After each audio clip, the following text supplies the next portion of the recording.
Welcome to another video. It's Vablonsky. Today I'm visiting a Chinese American takeout shop, but I'm not getting Chinese American food. That's because the place I'm visiting also sells authentic Sichuan food, but you'd never know it. It's kind of secretive. You have to know about it by word of mouth or stumble upon it yourself. So come along with me to discover this hidden food.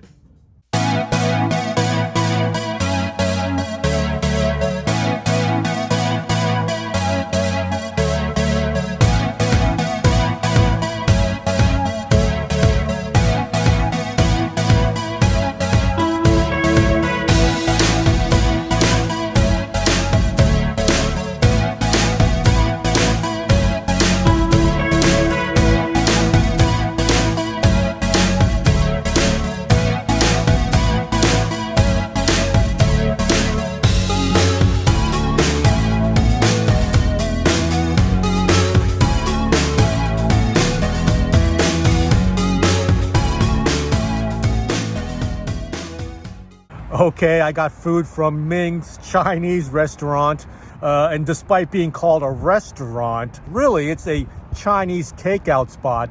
I'm north of Washington, D.C. right now, and so they have the classic Chinese American takeout items that you would see in so many takeouts of this sort. You know, fried rice, lo mein, chicken and broccoli, beef and broccoli, General Chow's chicken. But I didn't get any of those things. I can get that elsewhere. What I came here for was the authentic items. They have really a secretive Sichuan, Chongqing, Chengdu kind of menu for their authentic items, and that's what I concentrated on. Okay, despite having just said that, I don't know about this first item that I got. It's called salt and pepper fish fillet.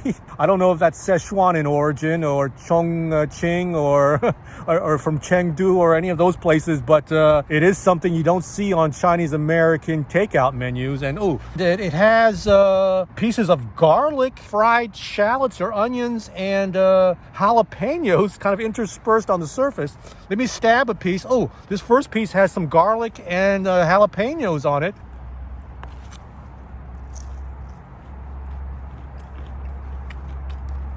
Oh.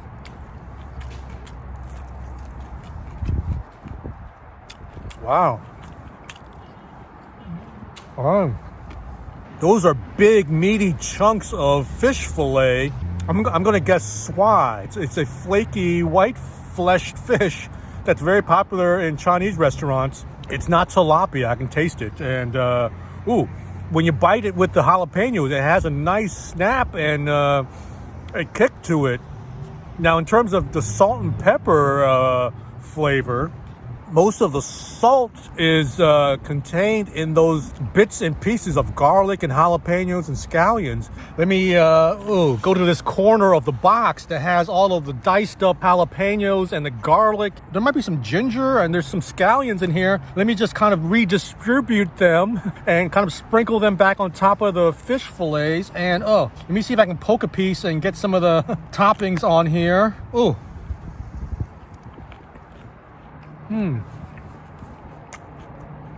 Wow.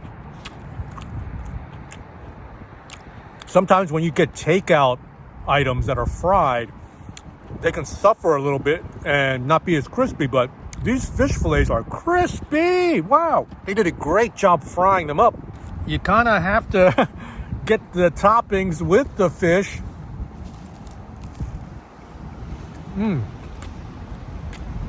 Wow.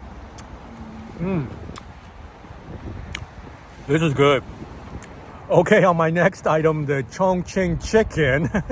I had to ask the owner who was taking my order what that was, and he described it as popcorn chicken that's spicy. but when he said that, I really knew what it was because I've had this before. I guess it goes by different names. It's kind of boneless, lightly battered chicken, and it's finished off with just loads of chili peppers, fragrant, aromatic slightly stir-fried or maybe shallow-fried chili peppers. And what else? Oh, it has some peanuts and sesame seeds. Let me scoop up some and put it on my rice. Let me get a nice helping of it, and let me okay, I'm gonna get a scoopful with everything. I'm trying to anyway. Oh, here it is.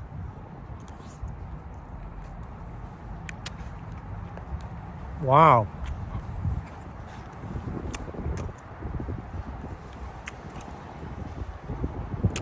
Oh man, that's nice. Oh man.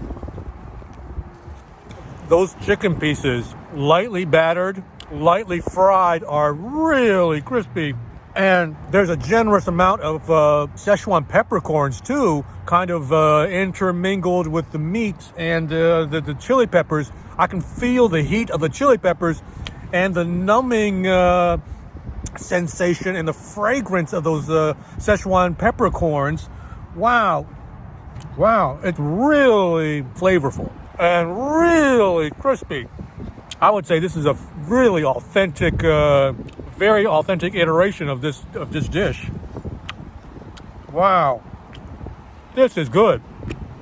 And again, you wouldn't find this on the menu at a Chinese American takeout place. Wow, what makes this dish really shine? Of course, the chicken has to be crispy, and it is, but it's the Sichuan peppercorns. It's the floral kind of fragrant nature of them, the numbingness of it. Because my tongue and my lips are tingling and numb right now. And then the chili peppers are bringing the heat. And it's a different kind of heat than the actual Sichuan peppercorns. Wow. I think the owner, this is a fairly new place too. I don't think he can help himself. And by that I mean, he can't help himself because he can't just serve Chinese American food. He is so, I think he's so passionate about Sichuan food. He may have some connection to Sichuan or Chongqing or to Chengdu, and he just can't help himself. And he has to have it on the menu. I didn't ask him about that, but that's my guess. And it's basically a neighborhood spot in the King Farm neighborhood. So most of the surrounding area, the locals there are getting Chinese American fare, and they don't sell a whole lot of this.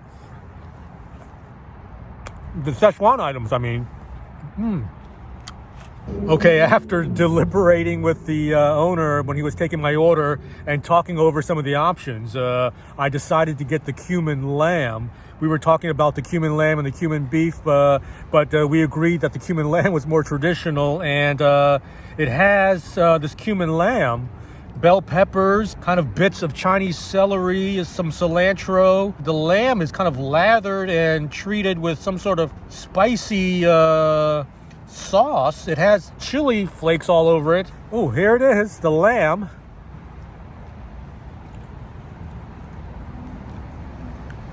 Oh, wow.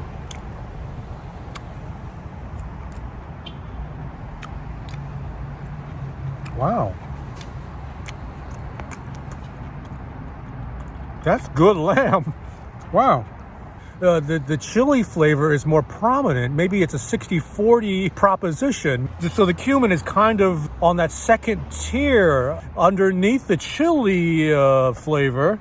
It's very close, but I would say I would have to sway the balance toward the chili flavor. And the meat is tender, slightly chewy. It's not overly velveted. You wouldn't expect that necessarily of Sichuan food or of lamb necessarily, but it is good. It's not tough or objectionable in any way. Cumin lamb has no business being on a Chinese American takeout menu. And particularly because Chinese American food, as you may very well know, is based on Cantonese and Toisanese Chinese food. So none of that is spicy, obviously. And so Sichuan food came about and was popularized and became, common in this country much later than Cantonese food, and much later than Chinese American food, obviously. And so these are very divergent streams coming together. Wow. Okay, this final dish is something that I haven't seen on any takeout menu, on any menu really, from any place that serves Chinese food. It's called fragrant 1,000-page tofu. That's a very curious description and a very curious name. I've never seen this dish before. It has very flat kind of square planks of tofu, and there's some leeks in here and some shaved bell peppers and maybe some spicy peppers. I don't know. Let me get some on my fork and stab some pieces here and begin. Oh,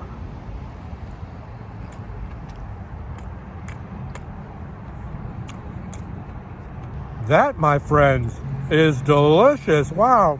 I think maybe the 1,000-page tofu, that description applies to the tofu because it's cut so thinly. It's like pages of a book. It's really lathered pretty well with some sort of sauce. Wow. I'm trying to decipher exactly what's going on. The flavor is spicy in a chili pepper kind of way, but there's a numbingness too. So there must be some peppercorns, Sichuan peppercorns involved. But the flavor is different. Wow. Different than the cumin lamb I just had. It's a more rounded kind of flavor. And it has the kind of wet, lathered look from all of the chili oil and chili sauce. The more that I'm eating this tofu dish, this fragrant 1,000-page tofu, the more the heat is creeping up on me. And in fact, it might be the spiciest dish that I ordered today. It is potent. I mean, I can feel it on my lips. I guess I picked a good day to have a spicy meal because it's cold and chilly out here today. Ooh, chilly. Anyway, thank you so much for watching. I appreciate it, watching all the way to the end if you did. Please leave me a comment if you have any thoughts about the content today in today's video. And please consider subscribing to my channel if you haven't done so already. I appreciate that. I'll catch you next time on my next food adventure. Take care. Bye-bye.